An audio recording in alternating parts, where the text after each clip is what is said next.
Hello बच्चों, आज मैं आई हूँ आपको आपकी क्लास 3 की किताब हमारा परिवेश में एक जो पार्ट है हमारा भोजन, उसके बारे में पढ़ाने। तो जल्दी से आप अपनी कक्षा 3 की किताब खोल लीजिए। हमारा परिवेश, पेज नंबर है 37। इसका मतलब क्या हुआ? Page number 37। 5वां पार्ट है बच्चों। पार्ट का नाम है हमारा भोजन। पार्ट का नाम सुन के आपको कुछ अजीब सा लग रहा होगा। आपको लग रहा होगा कि मैडम ये क्या बता रही हैं, हमारा भोजन के बारे में क्या बता रही हैं। भोजन तो हम सब खाते हैं, चाहे अमीर हो चाहे गरीब हो, बच्चे बड़े बूढ़े सभी भोजन लेते हैं। तो आज मैडम क्या बताएंगी और किताब में इतना सब कुछ क्या लिखा है भोजन के बारे में, क्योंकि आपके हिसाब से तो ये एक बिल्कुल आम सी चीज़ है, एक कॉमन सी चीज़ है। लेकिन बच्चों, मैं ये बताना चाहूँगी कि भोजन एक बहुत ही इम्पॉर्टेंट फैक्टर है, बहुत ही महत्वपूर्ण चीज़ है। उसी के ऊपर हमारे जीवन का, हमारे स्वास्थ्य का, हमारी शक्ति, हमारे शरीर में जो ताकत है, हमारे शरीर की वृद्धि और विकास का दारोमदार होता है। तो आप साथ में बने रहिएगा मेरे, और मैं आपको आज बताऊंगी कि भोजन से हमें क्या क्या फ़ायदे मिलते हैं, किस तरह का भोजन हमें खाना चाहिए, किस तरह का भोजन हमें कम लेना चाहिए और कैसा भोजन हमें ज़्यादा लेना चाहिए। संतुलित मात्रा में किस तरह के भोज्य पदार्थों को हमें लेना चाहिए। तो बच्चों, इससे पहले कि हम पाठ की शुरुआत करें, आपको इस पाठ में आने वाले कुछ बहुत ही इम्पॉर्टेंट शब्दों के बारे में और उनके अर्थ के बारे में बताना चाहूँगी। कुछ ऐसे शब्द हैं जो इस पाठ में बार बार लगातार आएंगे, और जब तक आपको उन शब्दों का अर्थ ठीक से नहीं पता होगा, आपको नहीं पता होगा कि इसका मतलब क्या है, आप पाठ में जो बात बताई गई है या मैं जो बात आपसे कहना चाह रही हूँ उसको आप समझ नहीं पाएंगे। आइए पहले हम लोग बात करते हैं एक शब्द जो इस पाठ में बार बार लगातार आएगा। उस शब्द का नाम है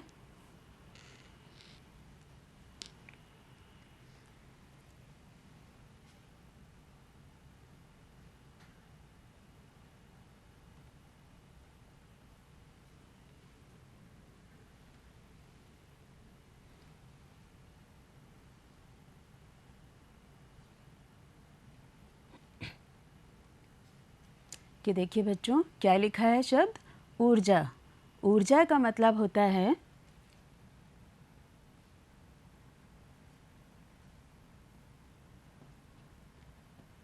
कार्य करने की ताकत।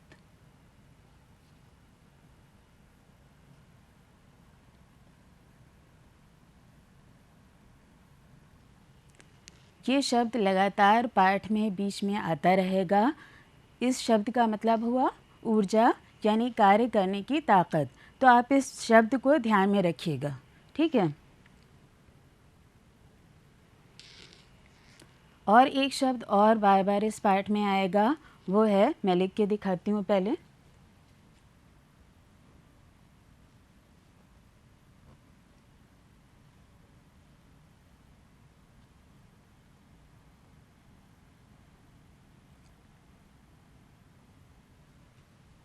असल में ये एक शब्द नहीं है, ये दो शब्दों को मिलाकर लिखा गया शब्द है भोज्य पदार्थ। और इस पाठ में लगातार बार बार ये शब्द आएगा। इस शब्द को देखकर आप घबराइएगा नहीं, परेशान मत होइएगा। बस इतना समझ लीजिए कि हम जो भी चीज़ सुबह से शाम तक खाते हैं, भूख लगने पर हम जो भी चीज़ खाते पीते हैं, उनको भोज्य पदार्थ कहा जाता है। अभी इसके बारे में और चर्चा करेंगे, आपको बात समझ में आ जाएगी। कुछ भी आप खाइए या पिए, जैसे आपने रोटी सब्ज़ी खाई, दाल चावल खाया, आपने नाश्ते में कुछ बिस्किट खा लिया, चाय पी ली, दूध पी लिया, तो इस तरह की जो भी चीज़ें आप खा रहे हैं, वो सब यहाँ पर उसके लिए जो शब्द इस्तेमाल हुआ है वो है भोज्य पदार्थ। तो ठीक है बच्चों, इस चीज़ को आप अब ध्यान में रखिएगा। अब आते हैं इस पाठ की तरफ और इसके बारे में बात करते हैं। अब सवाल बच्चों ये उठता है कि हम भोजन क्यों करते हैं? एक बहुत ही आपको लगेगा कि बहुत मामूली सा सवाल है और मुझे इस तरह का सवाल नहीं करना चाहिए था, लेकिन ये बहुत ज़रूरी है जानना आपके लिए कि हम भोजन क्यों करते हैं। आप बताएंगे, आप सब बता देंगे फ़ौरन कि जब हमें भूख लगती है हम इसलिए भोजन करते हैं, और आप बिल्कुल सही बताएंगे, ऐसा सच है कि जब हमें भूख लगती है तो हम भोजन करते हैं। लेकिन क्या आपको पता है कि भोजन हमारे शरीर की भूख को मिटाने के साथ ही साथ और बहुत से काम होते हैं, बहुत सी चीज़ें होती हैं, हमारे शरीर की बहुत सी ज़रूरतें होती हैं जिनको पूरे करने में भोजन हमारी मदद करता है। आज हम इन्हीं सब चीज़ों के बारे में इस पाठ में बात करेंगे। बच्चों, आपको पता है कि जब हमें भूख लगती है तो हमें कैसा महसूस होता है? जब हमें भूख लगती है तो हमें कमज़ोरी और थकान महसूस होती है। इस बच्चे की सूरत देखिए, कितना मुरझाया हुआ सा चेहरा है, एकदम हाथ पैर डाले और कमज़ोरी से बैठा हुआ है। इसको आप देखिए तो आपको लगेगा कि ये कितना कमज़ोर अपने आप को महसूस कर रहा है। ऐसा बच्चों इसलिए है क्योंकि शायद ये भूखा है।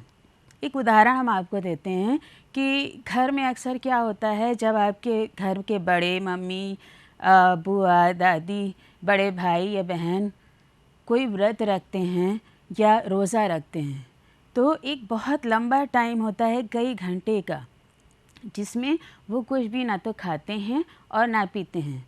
उस वक्त अगर आप मम्मी से कहिए कि मम्मी प्लीज़ मुझे ये बना दीजिए, खाना है, तो वो कहेंगे भाई आज मेरा व्रत है, मैं बहुत थकी हुई हूँ, मैं बहुत परेशान हूँ और मुझे बहुत कमज़ोरी महसूस हो रही है, मैं इस वक्त तुम्हारे लिए ये भोजन नहीं बना पाऊँगी। या कभी आप पापा से कह दें कि पापा चलिए बाज़ार, मुझे ये चीज़ लेने जाना है, तो वो कहेंगे बेटा आज रोज़ा है और कितने घंटों से मैंने कुछ खाया पिया नहीं है और बहुत कमज़ोरी लग रही है, मुझे बहुत थकान लग रही है, और इस वक्त तो बेटा मुझसे मत कहो कि मैं आपके साथ बाज़ार जाऊँ और आपको कुछ दिलाऊँ।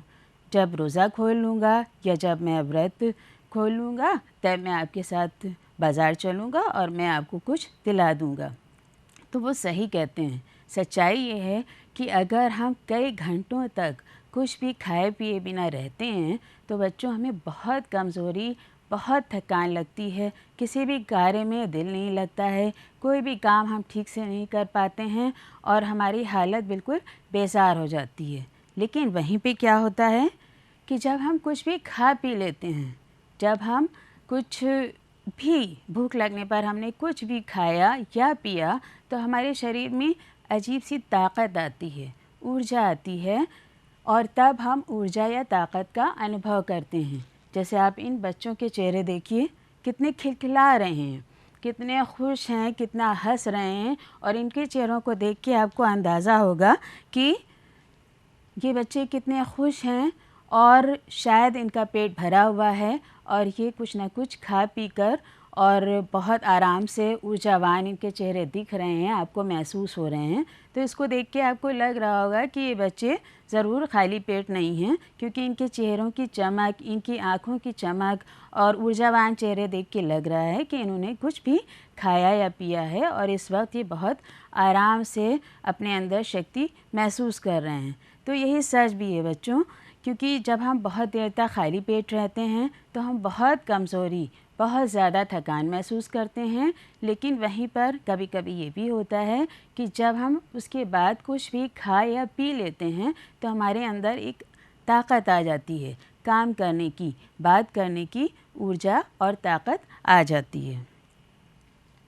अब बच्चों, अभी आपको एक बात बताई थी मैंने कि भोज्य पदार्थ किसे कहते हैं। मैंने लिख के दिखाया था आपको कि भोज्य पदार्थ किसे कहते हैं। इसी तरह से इसको देखिए कि भूख लगने पर हम जब भी जो भी कुछ खाते या पीते हैं उसे भोज्य पदार्थ कहते हैं।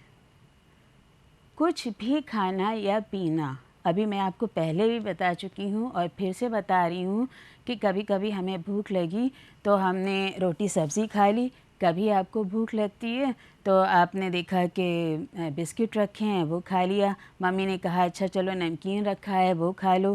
कभी कभी लेकिन ये भी होता है कि घर में खाना उस वक्त तक बना नहीं है, बिस्किट या नमकीन भी नहीं है, शायद फल भी नहीं है, और आपको भूख लगी है और आप बहुत ज़िद कर रहे हैं कि भैया भूख लगी है, मुझे कुछ ना कुछ खाना ही है, तो मम्मी आपको पैसे देती हैं और आपसे कहती हैं जब बाज़ार से जाके कुछ ना कुछ ख़रीद के खा लो। अब आप बाज़ार जाते हैं, आपको हो सकता है समोसा दिखे गर्मा गर्म और आप समोसा लेके खा लें, या आप कोई फल लेके खा लें, आप बिस्किट, चिप्स, चॉकलेट, कोई जूस आप लेके पी लें। तो किसी भी चीज़ को, जो भी चीज़, चाहे वो फल हो, चाहे जूस हो, चाहे toffee, chips, chocolate, samosa, jalebi, घर में बने हुए जो भी खाने की पीने की चीज़ें आप खाते या पीते हैं, उन्हीं को हम भोज्य पदार्थ कहते हैं। तो बच्चों, एक बार फिर से मैं बताना चाहूँगी कि भूख लगने पर हम जो भी कुछ खाते या पीते हैं, उन्हें हम भोज्य पदार्थ कहते हैं।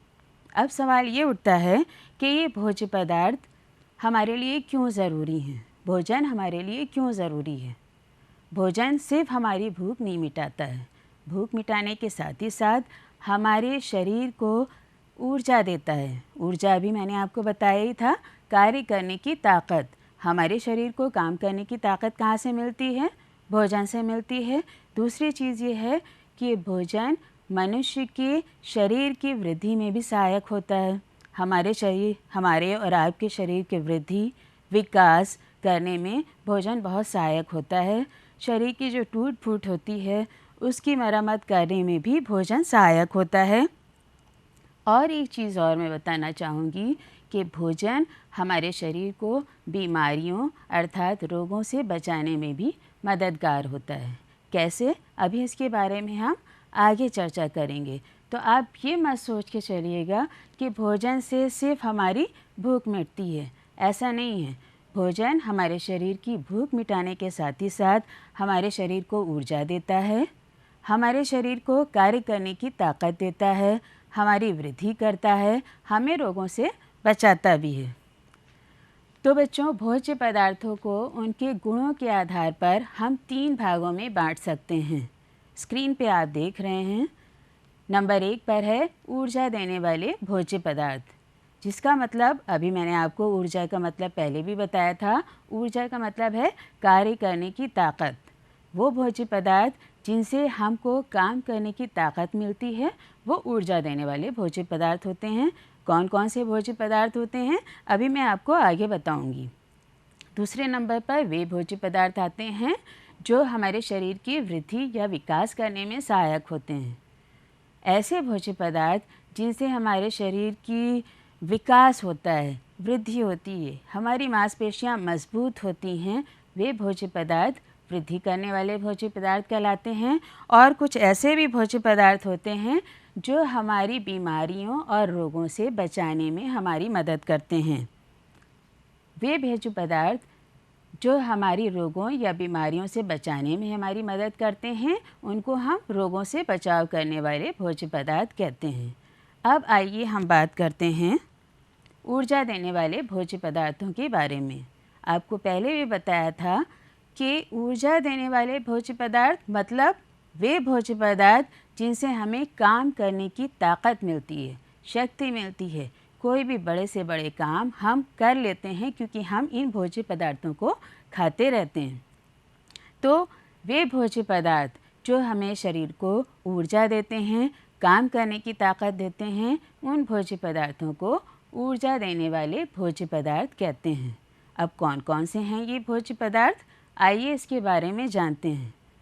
गेहूँ, चावल, चीनी, गुड़, आलू, अरवी, शकरकंद, गाजर, अंडा, दूध, मक्खन, घी, तेल इत्यादि। बच्चों, ये वो भोज्य पदार्थ हैं जिनको अगर हम खाते हैं या पीते हैं तो हमारे शरीर में काम करने की ऊर्जा अर्थात ताकत बढ़ जाती है। लेकिन अब इसका मतलब ये नहीं है कि हम बहुत ज़्यादा इनको खा रहे हैं। अगर हमने इन भोज्य पदार्थों को बहुत ज़्यादा खाना शुरू किया तो कहीं ना कहीं ये हमारे शरीर को नुकसान भी पहुंचाएंगे। कैसे? जैसे आप उदाहरण के लिए लीजिए, एक गमले में आप एक पौधा लगाइए और उसको आप छाया में रख दीजिए और उसमें आप पानी भर दीजिए। आप उसे धूप में ना रखिए, उसका विकास नहीं हो रहा है, आप उसको छाया में रखें या उसमें आपने पानी भर दिया, लगातार पूरा पानी ऊपर तक गमले में भरा पड़ा है, तो आप देखेंगे कुछ दिनों बाद क्या होगा कि वो पौधा गलना शुरू हो जाएगा, उसकी जड़ें ख़राब होने लगेंगी और वह पौधा ख़राब हो जाएगा। ऐसा बच्चों क्यों होगा? क्योंकि आपने ज़रूरत से ज़्यादा उसमें पानी दिया है। जितनी ज़रूरत थी आपने उसमें उतना पानी नहीं दिया। ठीक इसी तरह से मनुष्य के शरीर के साथ होता है। हमारे शरीर को जिस तरह के भोज्य पदार्थ की ज़रूरत है, अगर ऊर्जा देने वाले भोज्य पदार्थ की ज़रूरत है, तो वो कम है क्या ज़्यादा, इस चीज़ को हमें ध्यान में रखना है। क्योंकि अगर हमारे शरीर को ऊर्जा देने वाले भोज्य पदार्थों की ज़्यादा ज़रूरत नहीं है और हम ज़्यादा खाए जा रहे हैं, तो कहीं ना कहीं वो हमारे शरीर को नुकसान पहुंचाएगा। अब यहाँ पे बात करते हैं कि किस तरह के लोगों को ऊर्जा देने वाले भोज्य पदार्थों को खाने की ज़्यादा ज़रूरत होती है। तो ज़रा ध्यान दीजिएगा बच्चों, वो लोग जो बहुत ज़्यादा शारीरिक श्रम करते हैं, जैसे मज़दूर लगातार 8-9 घंटे कितनी मेहनत करते हैं, कितना शारीरिक श्रम करते हैं। इसी तरह से आप किसानों को ले लीजिए, पूरे दिन सुबह से रात तक खेतों में काम करते हैं। वो लोग जो रिक्शा चलाते हैं, कई घंटे लगातार रिक्शा चलाते हैं और रिक्शा चलाने में बहुत ज़्यादा मेहनत करनी पड़ती है, बहुत ज़्यादा ताकत लगानी पड़ती है। इसी तरह से वो लोग जो साइकिल से एक जगह से दूसरी जगह कई किलोमीटर्स तक साइकिल चला के जाते हैं, उन्हें भी बहुत शारीरिक श्रम करना पड़ता है, बहुत ताकत लगानी पड़ती है। कुछ ऐसे भी लोग हैं जो बहुत ज़्यादा एक्सरसाइज करते हैं, वॉक करते हैं, उन्हें भी ऊर्जा देने वाले भोज्य पदार्थों की ज़रूरत पड़ती है। वहीं पे कुछ ऐसे खिलाड़ी होते हैं, आपने देखा होगा, गेम्स आप देखते होंगे और आपने देखा होगा कि बहुत से ऐसे खिलाड़ी होते हैं जो कई घंटे लगातार मैदान में खेलते हैं और उसके अलावा भी वो कई घंटे लगातार प्रैक्टिस भी करते हैं। तो इन लोगों को भी ऊर्जा देने वाले भोज्य पदार्थ ज़्यादा खाने पड़ते हैं। और आप जो लगातार भागते हैं, दौड़ते हैं, खेलते हैं, कूदते हैं, यहाँ से वहाँ सुबह से रात तक दौड़ भाग किया करते हैं, तो आप हैं या रिक्शा चलाने वाले हैं या मज़दूर हैं या किसान हैं या खिलाड़ी हैं या जो कसरत करते हैं, वर्जिश करते हैं या वॉक करते हैं, उनको ऊर्जा देने वाले भोज्य पदार्थ ज़्यादा मात्रा में खाना चाहिए ताकि उनके शरीर में उससे ताकत बनी रहे। वहीं पे वो लोग जो शारीरिक श्रम कम करते हैं, अब आप सोचेंगे कौन से ऐसे लोग होते हैं?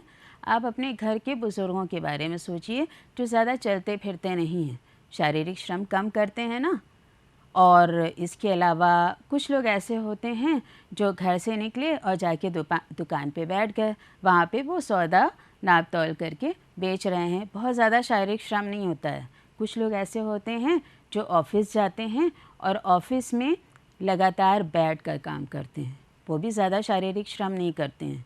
तो इस तरह के लोग जो ज़्यादा शारीरिक श्रम नहीं करते हैं, उनको ये ऊर्जा देने वाले भोज्य पदार्थ ज़्यादा नहीं खाने चाहिए। अगर वो ज़्यादा खाएंगे तो उसके साइड इफ़ेक्ट भी होते हैं, जैसे शरीर में मोटापा आ जाता है। अक्सर आपने सुना होगा कि भाई इनको जो है वो फीकी चाय देना, इनको मीठा खाने को ना देना, ऐसा आपने सुना होगा। ऐसा इसलिए होता है बच्चों क्योंकि उनके शुगर की बीमारी हो जाती है। शायद उन्होंने ऊर्जा देने वाले भोज्य पदार्थ बहुत ज़्यादा खाए और उस हिसाब से परिश्रम नहीं किया, शारीरिक श्रम नहीं किया, मेहनत नहीं की।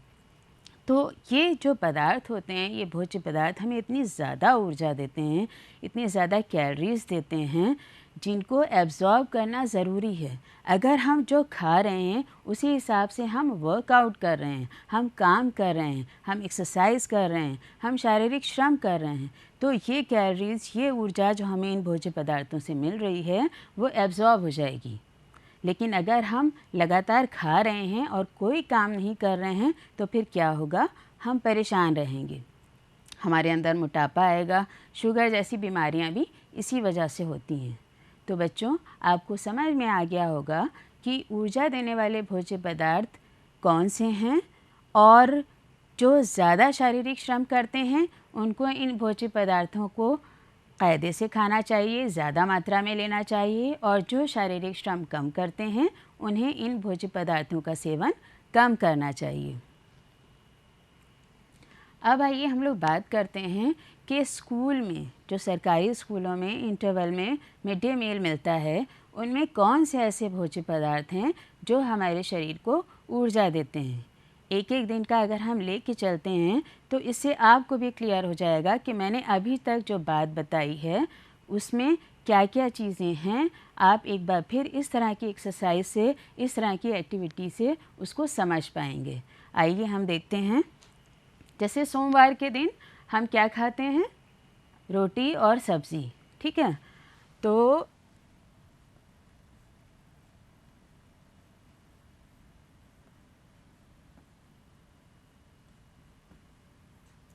रोटी सब्ज़ी में बच्चों आपने देखा कि रोटी जो है वो गेहूं से बनी है, तो ऊर्जा देने वाली पदार्थ हुआ क्या, गेहूं वाली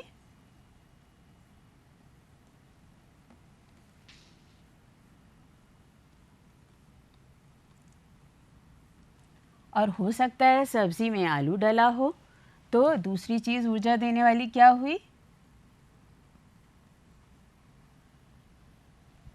आलू।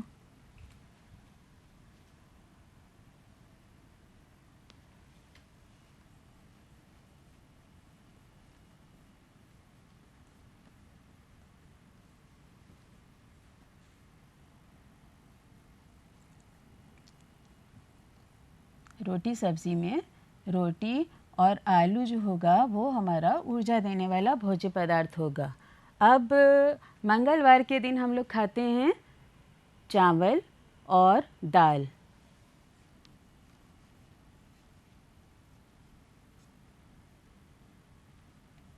चावल दाल में चावल ऊर्जा देने वाला भोज्य पदार्थ। बुधवार के दिन क्या होता है, तहरी और खीर। कहीं खीर होती है और कहीं दूध। तो अब अगर तहरी लेते हैं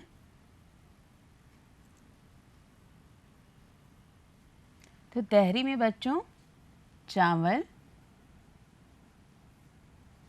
आलू,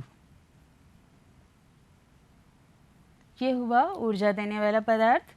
और इसके साथ में खीर में आपने देखा दूध भी है,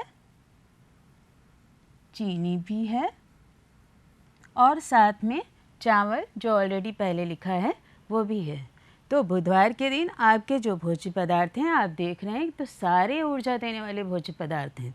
अब बृहस्पतिवार के दिन फिर से रोटी सब्ज़ी की बारी आती है, तो उसमें रोटी और हो सकता है सब्ज़ी में अगर आलू है तो वो आपका ऊर्जा देने वाला भोज्य पदार्थ है। फिर शनिवार शुक्रवार पे अगर हम आते हैं फ्राइडे के दिन, तो फिर से तहरी खीर, और साथ ही साथ या हो सकता है खीर तहरी हो तो खीर की जगह पे दूध भी हो सकता है। तो खीर और तहरी है तो उसमें क्या होगा, चावल, आलू, दूध, चीनी और कुछ मेवा भी पड़ा होता है। सब ऊर्जा देने वाले भोज्य पदार्थ हैं। शनिवार के दिन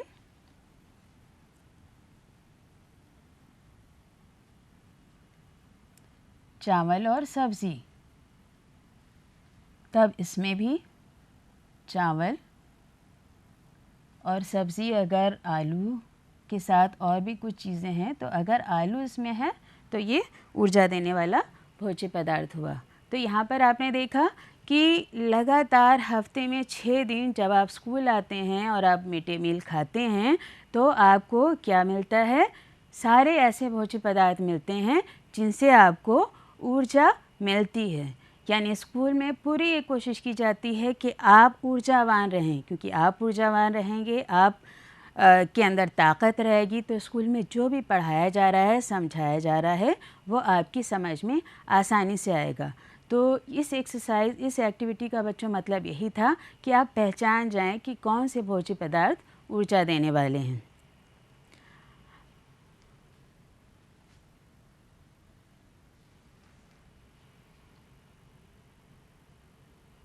अब हम लोग बात करते हैं, आप इस स्क्रीन पे देखिए और आपके मुंह में पानी आने लगेगा। अक्सर क्या होता है, शहरों में क्या बल्कि अब गांव में भी ऐसा हो गया है कि इधर शाम हुई और किनारे सड़कों के ठेले लगने लगे और बहुत बढ़िया बढ़िया चीज़ें, समोसा, कचौरी, पकौड़ी, चिप्स, और ये तो देख के आपके मुंह में पानी आ रहा होगा, फिंगर चिप्स है, इसके अलावा मैक्रोनी, पास्ता, ये सब चीज़ें अब आम तौर पे स्टॉल्स पे मिलती हैं। और आपका क्या दिल चाहता है कि आपको पैसे मिलें और आप बाहर जाएं और शाम को आप इन सब चीज़ों को खाएं। लेकिन बच्चों, ये सब चीज़ें स्वाद में तो बहुत अच्छी होती हैं, इनको खाना भी बहुत अच्छा लगता है, और आपको अगर भूख कम भी लगी होती है तो आपका दिल चाहता है बस जल्दी जल्दी और थोड़ा सा और थोड़ा सा और थोड़ा सा और हम खा लें।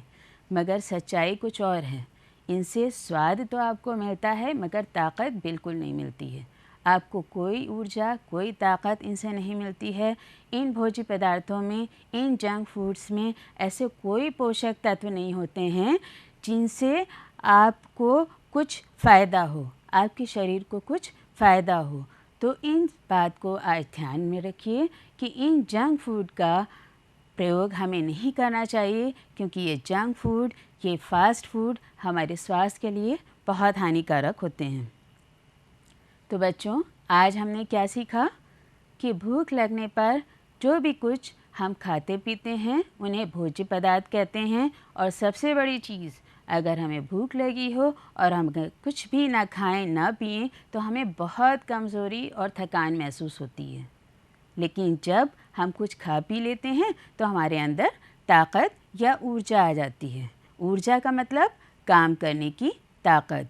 अब एक बात और बच्चों, फिर से मैं बताना चाहूँगी कि भूख लगने पर जो कुछ भी हम खाते या पीते हैं उन्हें भोज्य पदार्थ कहते हैं।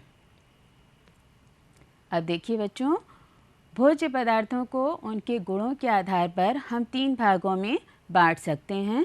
नंबर 1 पर ऊर्जा देने वाले भोज्य पदार्थ, दूसरे नंबर पर वृद्धि करने वाले भोज्य पदार्थ, और तीसरे नंबर पर रोगों से बचाव करने वाले भोज्य पदार्थ। अब एक अच्छी सी छोटी सी कविता आपको सुनाती हूँ। ऊर्जा हमको जिससे मिलती है, खाने पर गेहूँ चावल चीनी, खाओ अगर तुम टॉफ़ी चॉकलेट, आलू अरवी शकरकंद गाजर, मिलेगी तुमको ताकत भरपूर।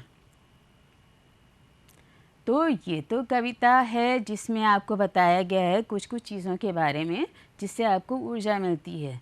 लेकिन टॉफ़ी और चॉकलेट भी बच्चों बहुत ज़्यादा हमें नहीं खाना चाहिए। कभी कभी खा लें, चलता है, लेकिन एक आदत में नहीं होना चाहिए कि हर वक्त आप टॉफ़ी, चॉकलेट, चिप्स वगैरह बाज़ार से लेके खा रहे हैं।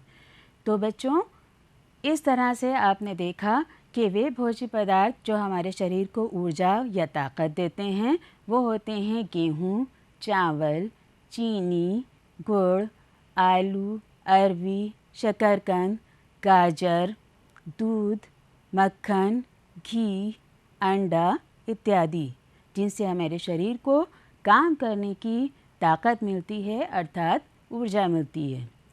तो मेरे ख़्याल से बच्चों, आपको ये सब बातें आज की समझ में आ गई होंगी। अब वृद्धि करने वाले या रोगों से बचाव करने वाले जो भोज्य पदार्थ होते हैं उनके बारे में हम अगले पार्ट में चर्चा करेंगे। तो अगला पार्ट आप देखना मत भूलिएगा। तब तक के लिए बाय बाय।